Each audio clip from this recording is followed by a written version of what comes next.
Hi, I'm Sister Simone Campbell. I'm the Executive Director of Network Lobby for Catholic Social Justice, and have the honor of being leader of Nuns on the Bus.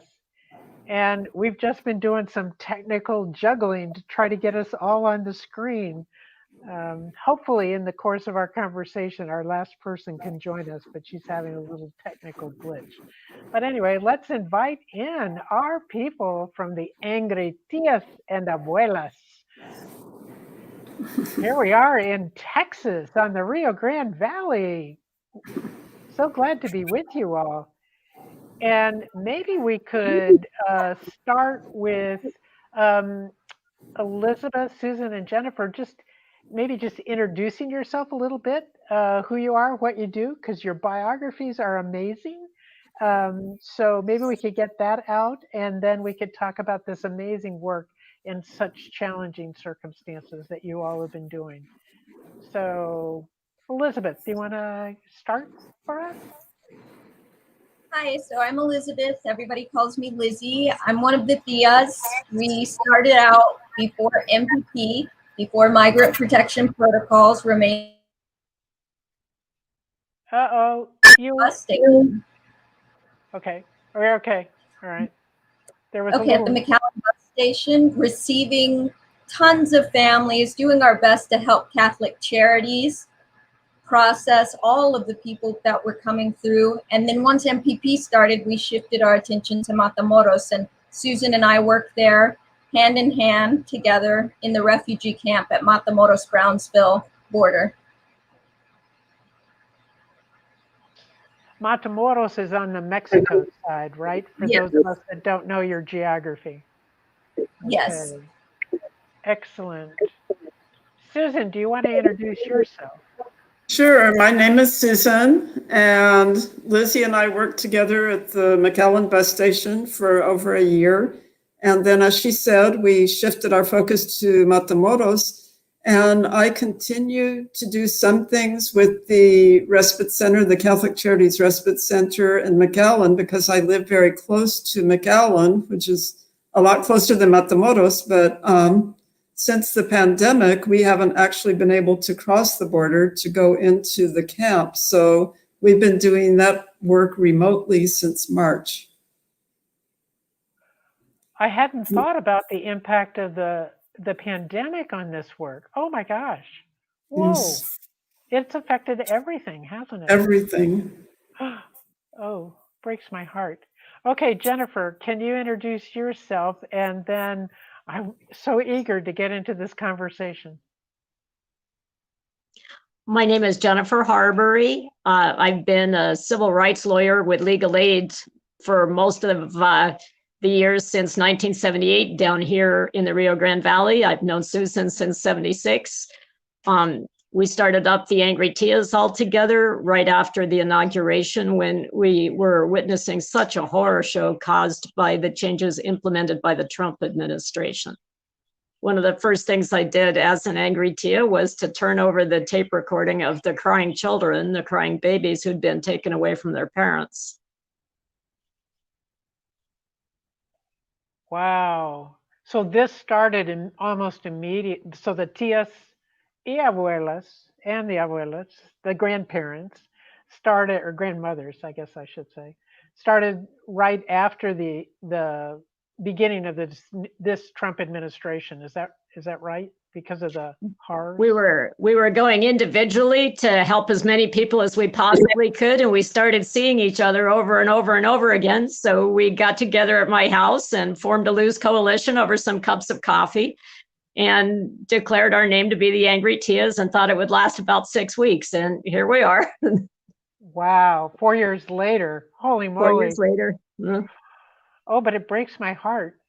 So maybe we do a bit of history about what did you see in those first weeks? Because I was more aware of people going to the airport to serve people who were being detained there at the airport. What were you seeing on the border at that time? Well, at the very, very beginning, right after the Trump inauguration, all of a sudden, all these refugees began approaching the international bridge to go to the ports of entry, which is how you do it according to United States law. That's what you're supposed to do. And instead of being sent for processing, as the law requires, ICE officers were saying, no, everything's different now. We're not doing that anymore. There's a new president, go back. And a young woman who had been almost killed in a terrible wreck, which hadn't in fact, killed her little girl, was released from the hospital with a smashed pelvis and tried to walk across the bridge on her walker and was told, go away, come back later, maybe.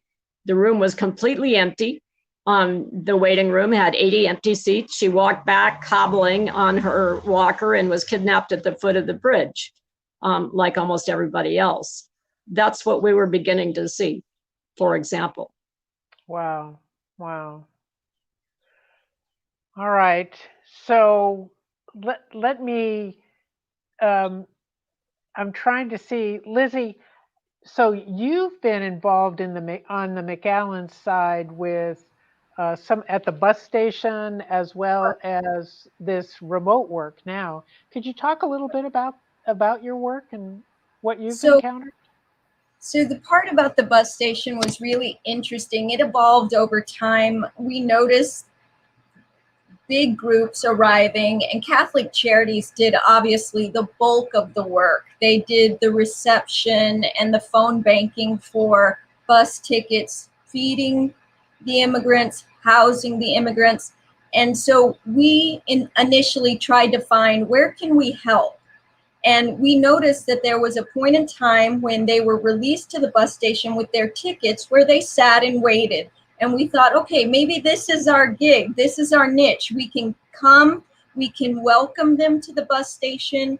We can give them a short cultural orientation. Hey, because really they were amazed by the soda machines. They didn't know whether the bathrooms were free or not. Did they have to buy toilet paper? It was a new world to them, really. Wow.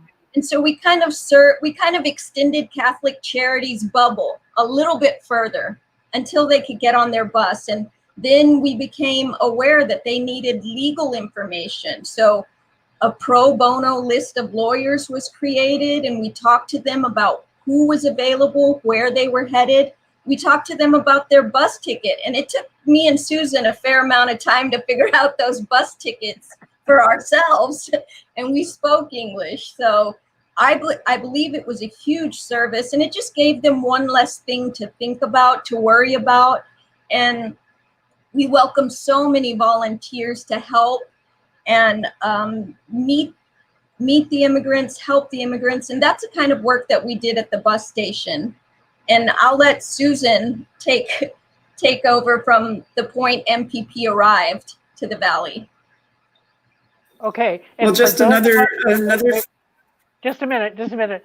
Be sure to let us know context and geography, because we're Susan, this will be over to you, but those of us north of the Rio Grande, we don't understand your geography. So help us. Okay. Susan. Okay. Well, I'm going to go back to the bus station for a few minutes.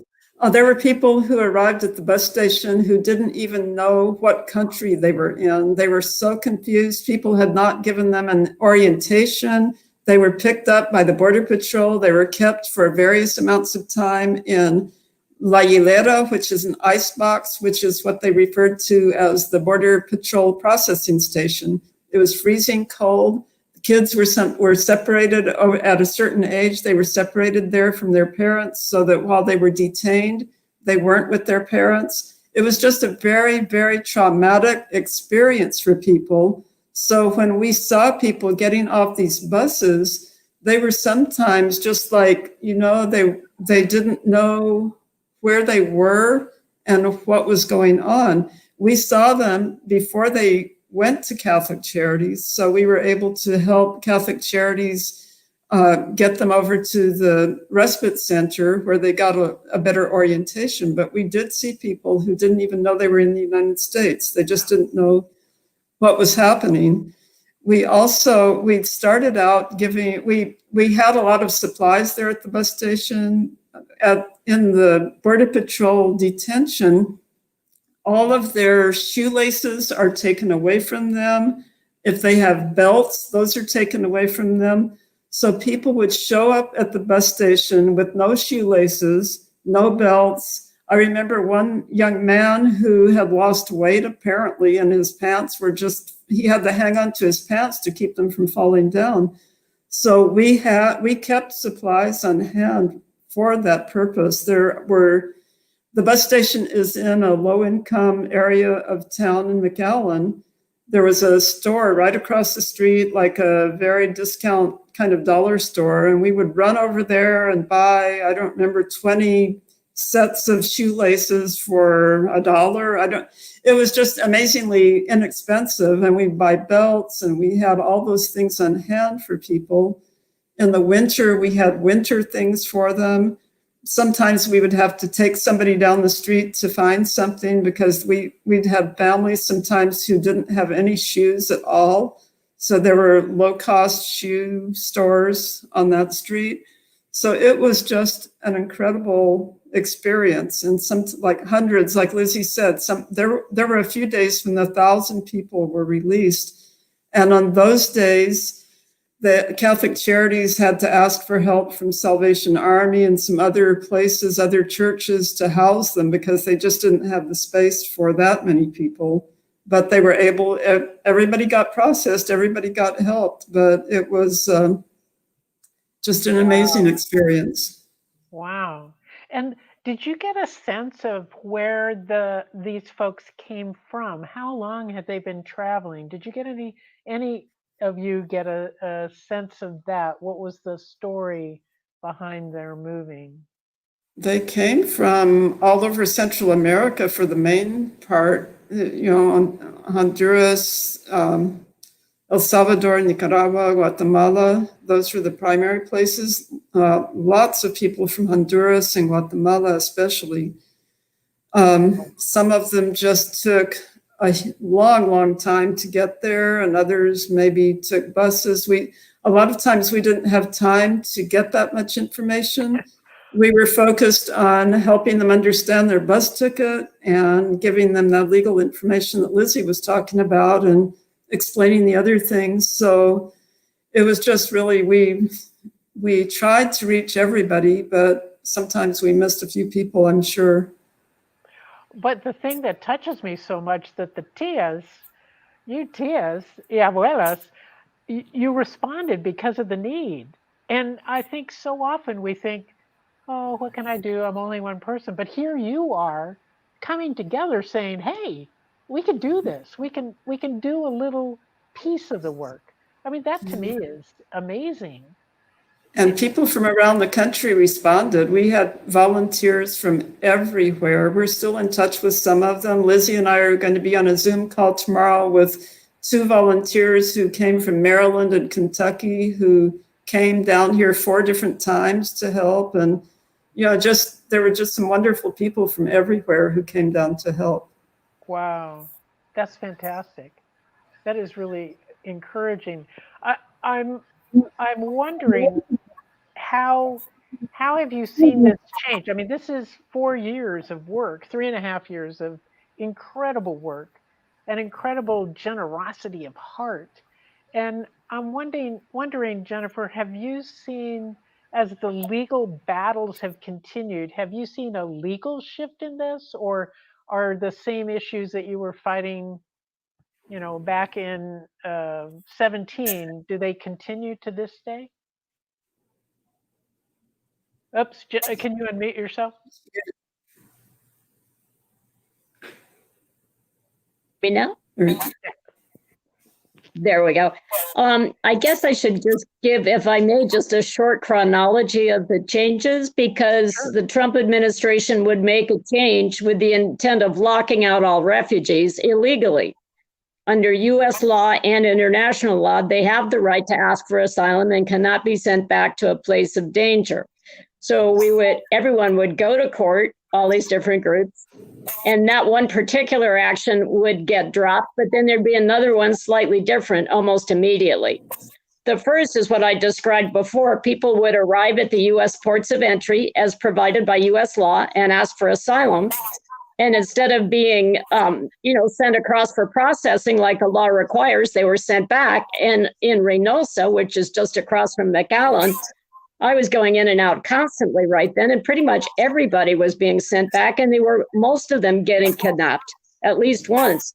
Pretty much every refugee that I've spoken with since 2017 in Reynosa has either been kidnapped or attacked at gunpoint at least once, if not 2 or 3 times. But they can't discuss it, because if they do, the gangs are just outside the door waiting to punish them for being snitches. So at any rate, that first wave came through. After that, there was a lawsuit. So I said it was all a misunderstanding. They could come across the bridge after all.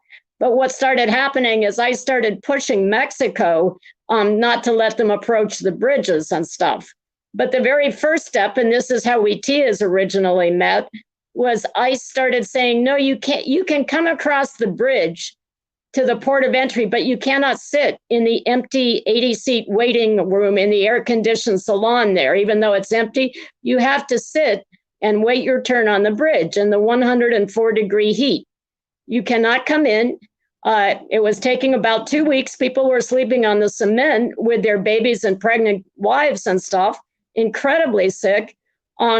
And then they just sat there. They couldn't even get out of line. No one took their names. And ICE, requiring that, didn't even have the common decency to bring them food, water, or soap, and would not let them use the restrooms. So that's when all of us on both sides of the river, I have to say, I'm very proud of everybody that just came charging out to every single bridge with wagon loads of lemonade and Pampers and everything. And, we didn't know each other. And then we Tias formed informally out of that. The next wave was in the scandal over the child separation from their parents. ICE didn't really want Congress to see these people sleeping and sick all over the bridges. That was a little too much. So that stopped for a little while. And then ICE set up these booths at the halfway point of the bridge and said, no, you guys cannot come past this until you've waited your turn and we call you. So everybody was sleeping out in the 104-degree heat with no food, no water on the Mexican half of the bridge. And when we complained to Congress, they answered, well, that's the Mexicans' problem. They're the big bad people doing this to those poor little refugees. It's not our fault. They're on Mexican territory. So we went after that also. The next change came when Trump said he was going to give millions of dollars to Mexico. This was right around Christmas time and into the spring.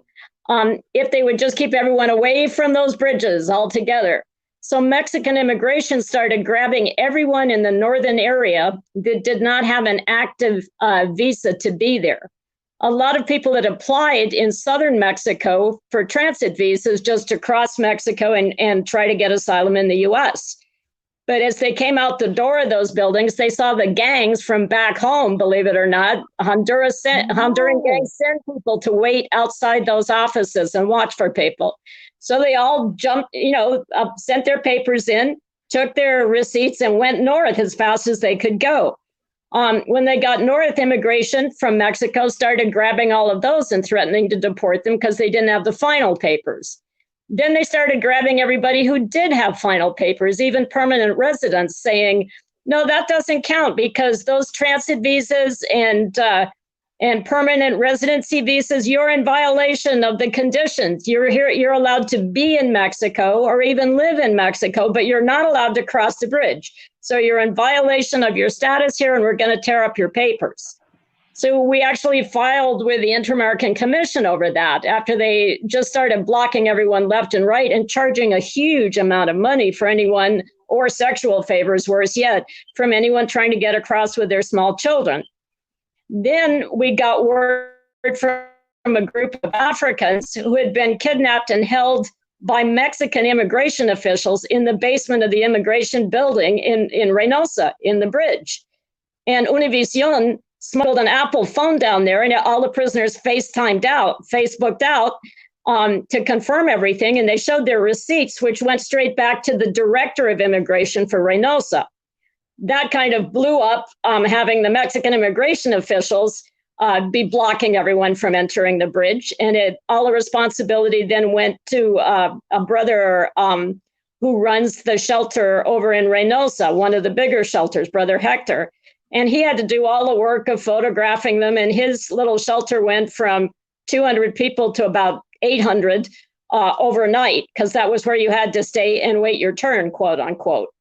The numbers skyrocketed all over Reynosa, and people were being grabbed left and right because they were out in the streets. They had no place to go. There were so many people there that were piling up because they were not allowed to cross the bridge for months. So that was going on. And then finally, MPP was passed where some people could cross the bridge, but they were not allowed to return to Reynosa, and they got dumped in Nuevo Laredo or Matamoros.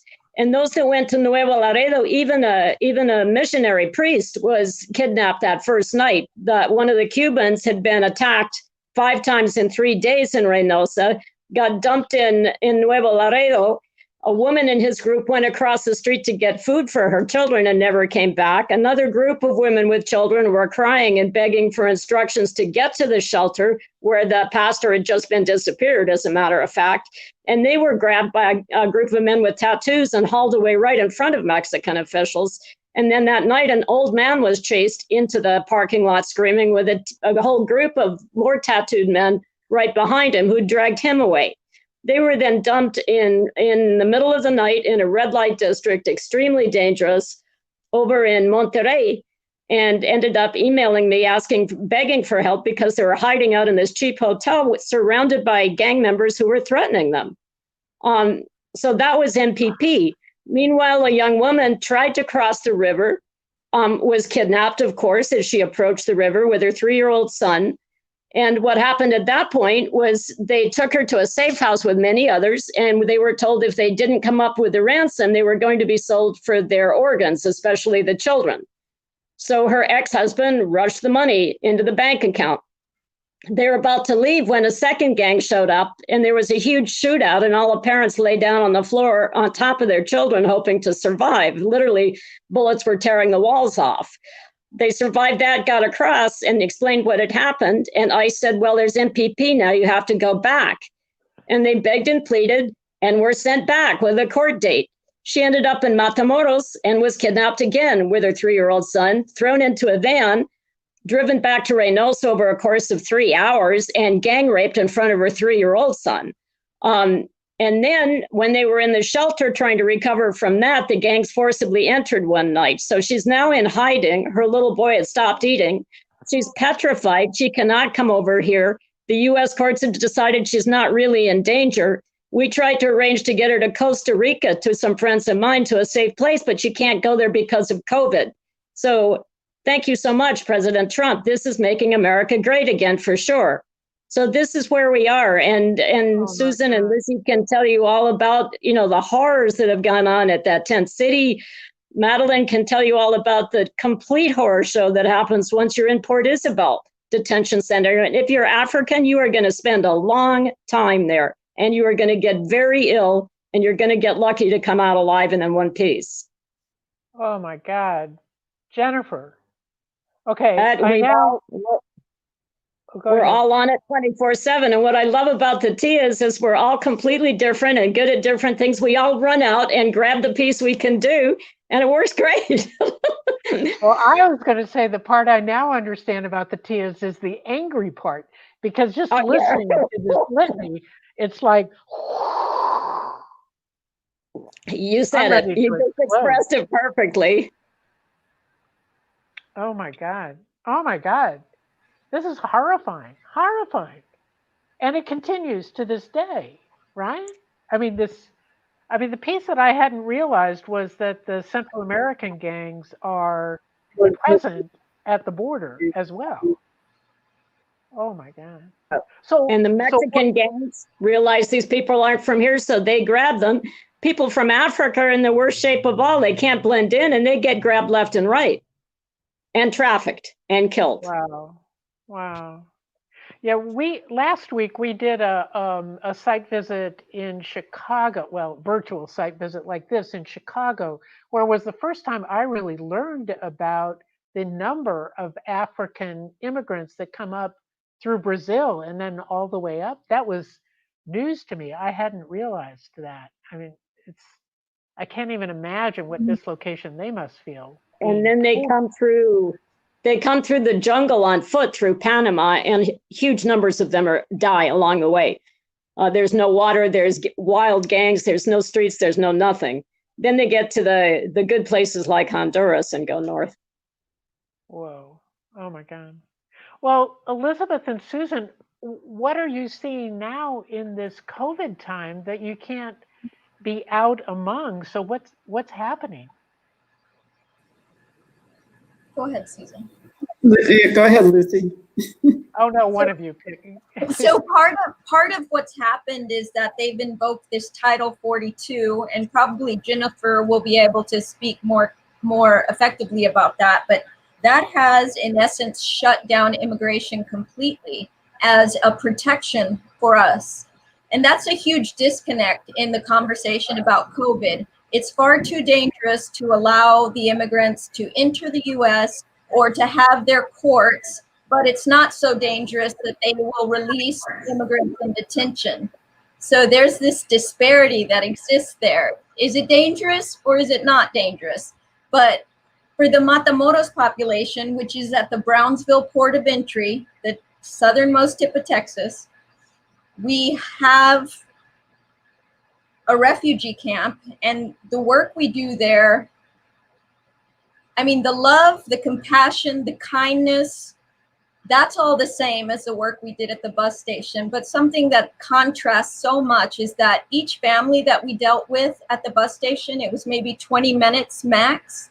And we did our very best to fit every bit of information we could, explain the paperwork as we became more comfortable with it and understanding what order of removal meant, or hey, your court date is in Harlingen and you're going thousands of miles away. There's no way you're coming back for that, you know? And so we took time, we learned that, and we were able to share it with them, but it was really only bits of time that we had with each family. And I thought, this is the worst. We talk to these families, and then it's like a baton in a relay race. We just hand it off and hope for the best. We don't know what happens. Wow. But now, in contrast, here we are in Matamoros. We've been working there for over a year and a half, and we've fallen in love with these families.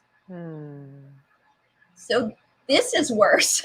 We thought only spending 20 minutes with them was, you know, the worst, but it really is difficult because you become so immersed in these families, and the kids are they hang on you, they jump on you, they play with you. You are part of their family in that you're providing basic necessities, and they look to you for advice.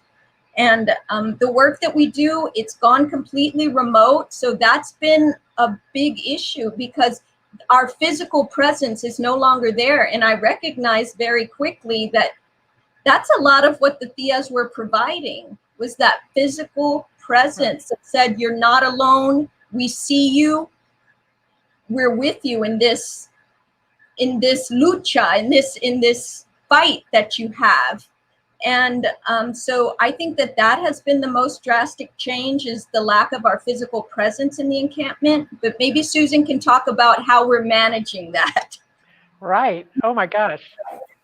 So what's happening? Well, we have teamed up with another group called Team Brownsville, and they have called themselves our stepchildren, I think. They started out with us, and then they split off into a separate group because they're all from Brownsville, and Brownsville is right across the border from Matamoros. And most of them were educators, and they just, they've done a lot of really good work. So teaming up with them, we've been able to provide food and goods to the people there. Now that is done by hiring somebody from Matamoros to do the shopping.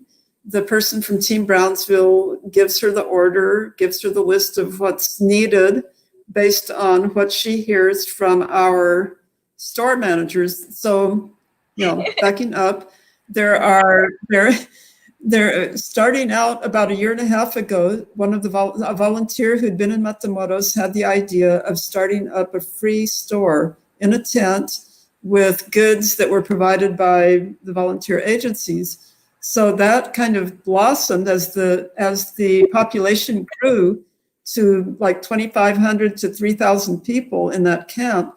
We got involved and we set up 3 additional stores. Little by little, we set up different stores. So it turned out there were 4 stores, and we paid like stipends to people to manage those stores because it was a very stressful and full-time kind of a job to do that. So the asylum seekers themselves, we had, for each store, we would have 2 people who were the managers, considered the managers, and then each store had 2 additional people who were their helpers, there to help them do things. So the products were purchased in bulk, like huge amounts of beans or rice. And so one of the things that they would do is they would get little baggies and divide up the produce so that they could give it out to the families.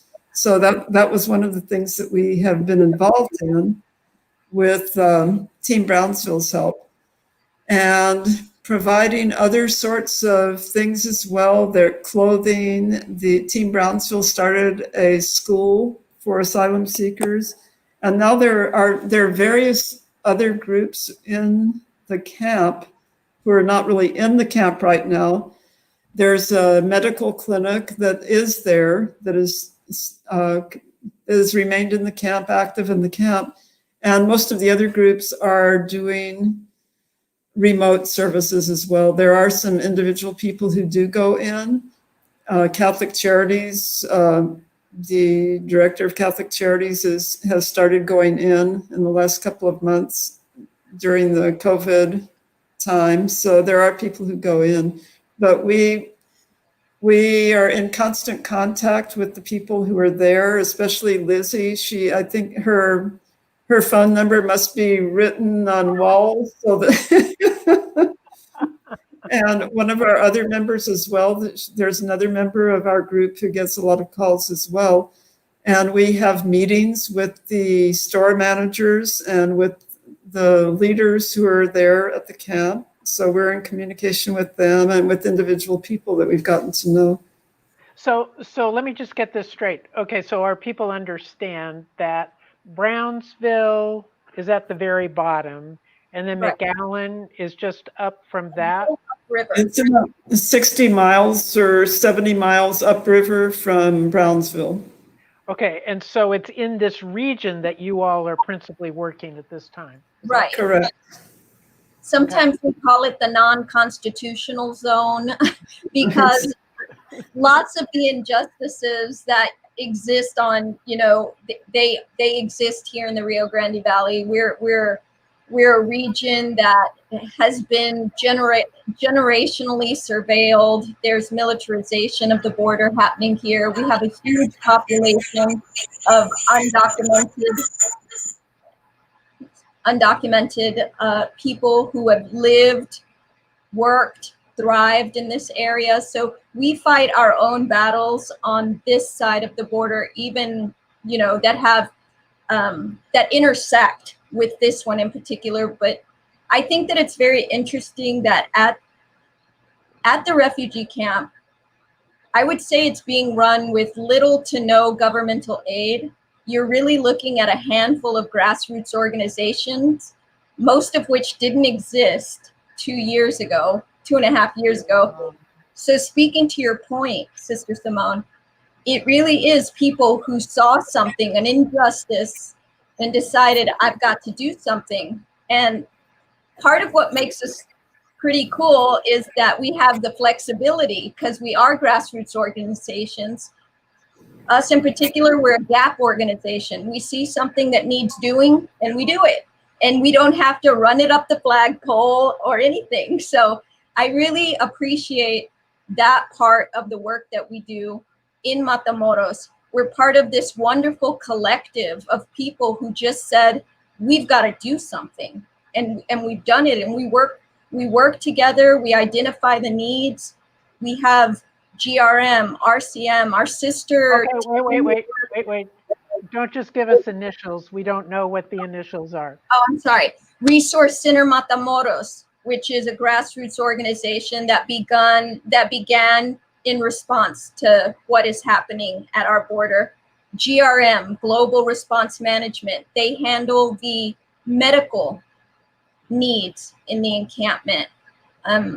Team Brownsville, our sister organization, they are so phenomenal, and it's just amazing to me that a group of people can get together and say, this is not okay, something needs to be done, and we are, in essence, running a refugee camp at our back door. Wow, that's amazing. Jennifer, welcome back. Sorry about that. Yeah, that's all right. Technology is mysterious. When I hear Lisa say about Lizzie say about how flexible they can be, and Susan and their response, but then I know you're a lawyer, and that's not flexible at all. So I'm curious, how are you finding ways to use the law that can support and benefit these folks stuck on the other side? Is there? Well, I am much less, I'm not practicing right now, just because Okay. then I could assist maybe 10 people.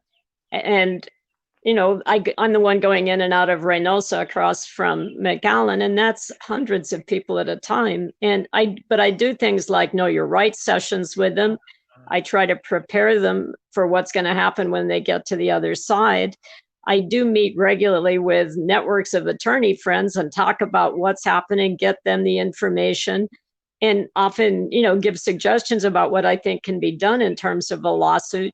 But mostly I'm supplementing, and it's because the law's a little inflexible, and at various stages of my life, I've preferred to run a little AWOL and do whatever I want. And the Tias and Abuelas are like the perfect bunch to do it with.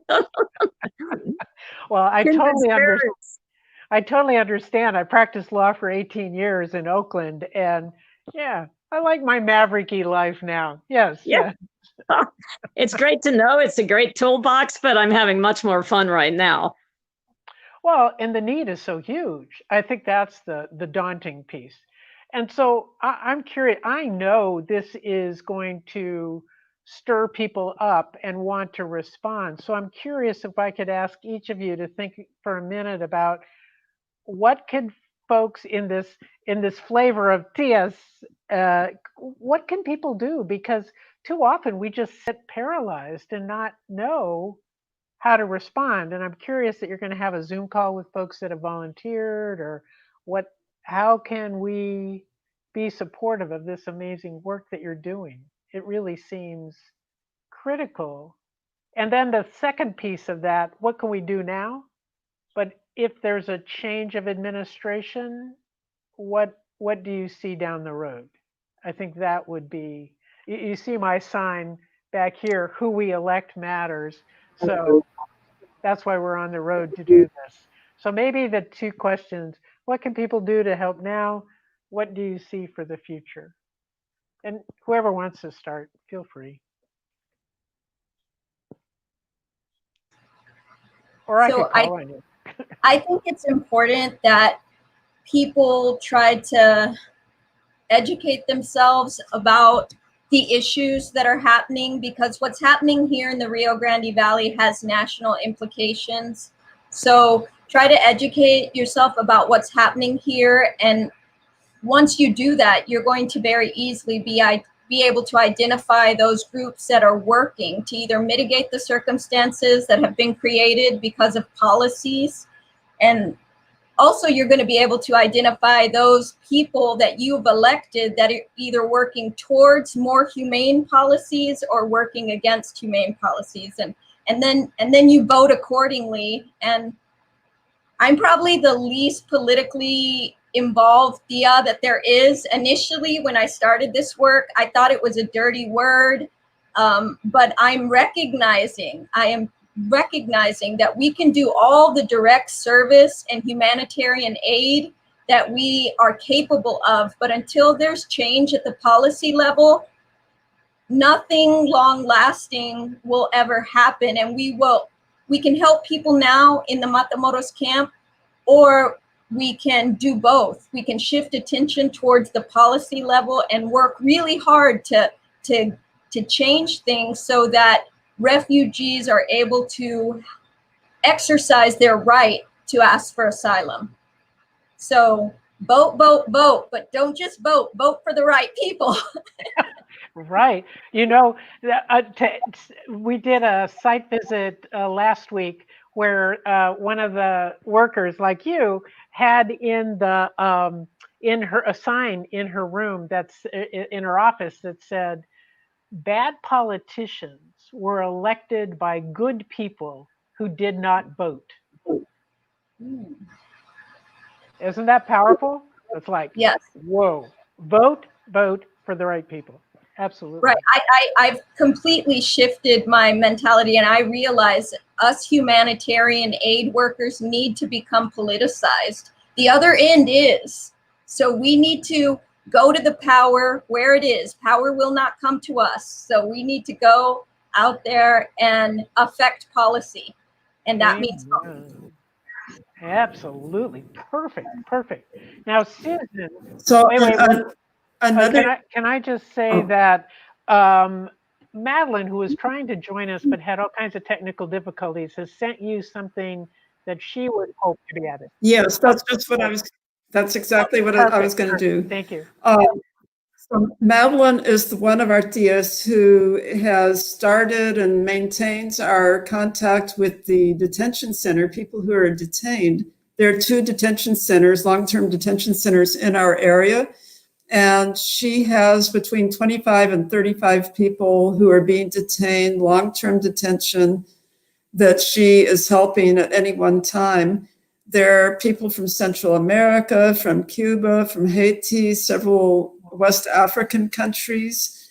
And that's one of the things that we really want to stress for future, hopefully that the politics changes. We want to end MPP, and we want to end long-term detention of people who have done nothing wrong other than all they're doing is trying to get asylum in this country, trying to seek safety. Jennifer has been very involved in trying to save from deportation a minister from Uganda who has been detained for about 1.5 years now. And he was like a human rights person in his country. And other people who were his followers were able to get asylum here. But apparently there are political connections that have not allowed him to be released. So that is one thing that we are really, really strongly advocating, is the end to these private detention centers and the end of detention for people who do not deserve to be detained. Are the detention centers near you, are they private? They're private run? Jennifer, do you know? I don't. Port Isabel right now, I believe, is still ICE, but when I go there, there's all kinds of private contractors. Most of the detention centers are the private correctional corporations that are running it on behalf of ICE. And so, not surprisingly, if you step in there, you might think you were in Guantanamo, especially from the way the guards are talking about the people who are there. Oh so Madeline has set up a program, a pen pal, adopt an asylum seeker program. She hooks people up with people who are being detained, and sometimes she's able to find sponsors for people who didn't have sponsors. She's able to expedite sometimes people being released, but often she sees people that she really cares about and has helped. She sees them deported or sent to a different detention center.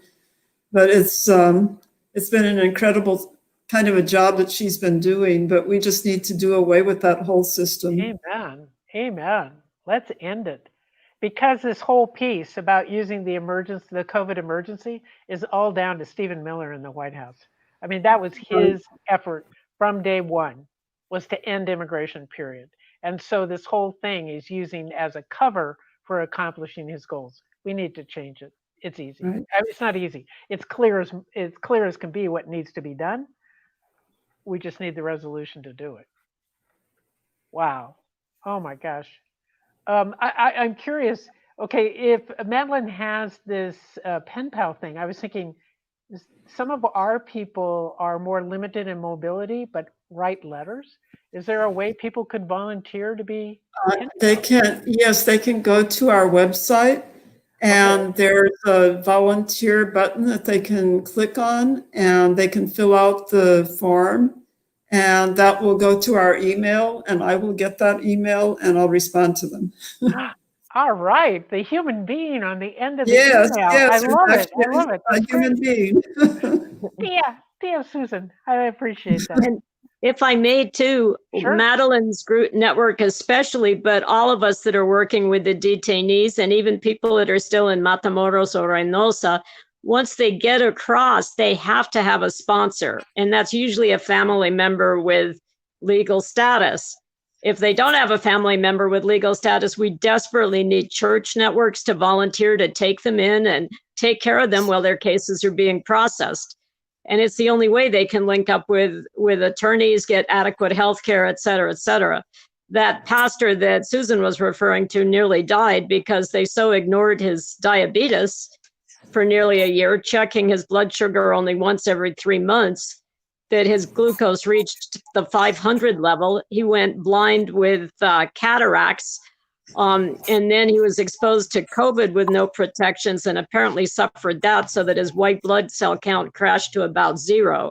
That's when we went to Congress and something was finally done. We have to get people out of there. They shouldn't be detained in the first place, but we need supportive organizations to take people in and be their family if they don't have a family that's permitted to take them in. Amen. And I'll just say the big $ word, of course, we need money, especially now. I mean, we used to be able to just drag huge loads of used clothing across the river and blankets, and we can't do that anymore. We have to buy everything new on the other side, from food to shoes. So funding is especially needed. And that includes, getting emergency lawyers working at maybe 10% of a normal fee and basically going bankrupt, giving them something to help people get out of detention or to prevent an emergency deportation. So all funding goes 100-fold what you put in, and every dime is appreciated by all of us. I'm sure it is. And I think all the people that are involved in this, do it, engage, get active, make a difference. Ministry that you're doing? Oh my gosh. How could they not feel rewarded for it? I'm so glad we're able to lift this up. So my people on the back end, Caroline, why don't you put up again the website so we can make sure that everybody knows where to go? Angry Tias and Abuelas.com. .com. Is it Yeah, .com? we can't do this work without the people. All of our work is funded through private donations, and every cent goes to helping the immigrants. We have no building, we have no secretary, every cent, and that's something that you can be sure of, that your donation will go directly to help a refugee. That's fabulous. That's fabulous. Okay. Now I got distracted from hopes for the future. What do we do? How do we move forward? Okay, obviously right now you need support, you need engagement, you need the capacity to get food, care for these people. If there's a change in administration, January 21st, what do we do? Is that Congress? Do we need Congress? We need to change it.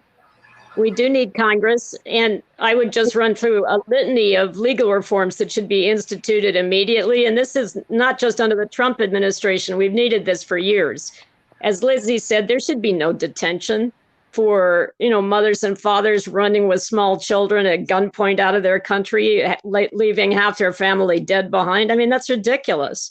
people fleeing, massacres back in Rwanda and not knowing where their families are even. I mean, what on earth are we punishing them for? Amen. So number one, there should be no detention.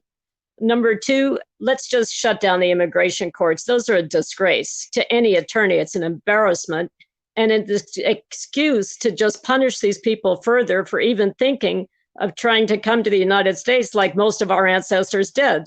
I don't think Trump is Native American, that I've heard him admit to it anyway. So we need to move all of the immigration proceedings into a real court. They should be in federal court and presided over at least by a federal magistrate. And they should proceed according to federal basic notions of due process under federal law. People should be able to stay with their families and with community organizations while they're being processed. Asylum should not be, quote unquote, interpreted to shut out the most endangered people of all, namely people fleeing mutilation and murder at the hands of cartel and gangs people who once were, in fact, the military leadership in Central America that carried out the genocide 20 years ago. I mean, we know who many of those people are and how the organizations were started. And I think we have to take all politics out of immigration proceedings. I think in asylum cases, supposedly anyone who has a really high interest in the stake of a proceeding should have a right to an attorney. Well, asylum cases are death penalty cases. How is it that even a 5-year-old can be deported without an attorney protecting him or her on the grounds that he's the judge feels he can make the child understand what's being said? No one should be deported to a country where they can fear persecution or murder until they've had the advice of an attorney and representation of an attorney. Those should be provided free of charge. Amen. Absolutely. And then we need to fix this broken system and restore the asylum and refugee programs that we have had historically as a nation. We have always historically led in being a welcoming nation, and this is a shocking change of who we are as a democracy, as the United States. I think we really have to press for trials for crimes against humanity. We're not at war, so I'm not talking about war crimes trials. I am talking about crimes against humanity. People have died. Many, many people have died. All right. Well, we have our list. We're ready to go. Prepared for January. Work to do now. And I think the piece that Lizzie, that really struck me in what you said, but all three of you are motivated by, is how your love and care for these people happens so quickly that you couldn't be silent, you couldn't be reserved, you couldn't stop. Right. And that for me is really what our program Nuns on the Bus is all about, is meeting people whose hearts have been broken open and they've been moved to action. It is really gift. You are gift and witnesses for us that I'm super grateful for. Is there a last word that I could offer to you all before we go, or have we covered it? There's so much to say. Seems to me like we've covered it. Okay. Well, let me just say, okay, so everybody knows you're in South Texas, McAllen, very South Texas, McAllen and Brownsville. I was in Brownsville a year ago, and we drove out to see the very, very end of the Rio Grande. Yeah. And so this is where you are in ground zero for doing such important work. I want to say on behalf of everybody watching, thank you to you. Thank you to your tias y abuelas as you let your hearts be broken open and you respond. My hunch is people watching this, their hearts are touched too.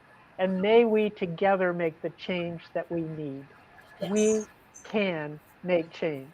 Who we elect matters, and what we do day in, day out between now and the election and after the election matters. We have to do both. That's it. All right. Thank you so much. No last words? No last words? It's been an honor to work alongside these women, the tias and abuelas, and all of the wonderful people that this issue has brought into my life, especially the refugees. They have taught us so much, and they belong here. They will bring such Amen. richness to this country. Amen. And as the Statue of Liberty says, give us your tired, your poor, your huddled masses, yearning to breathe free. That's what they are. So let us do it. Let us make the changes we need. Let us change our nation, if you will. Thank you Thank you. very, very, very much. We appreciate it. Thank you. Thank you.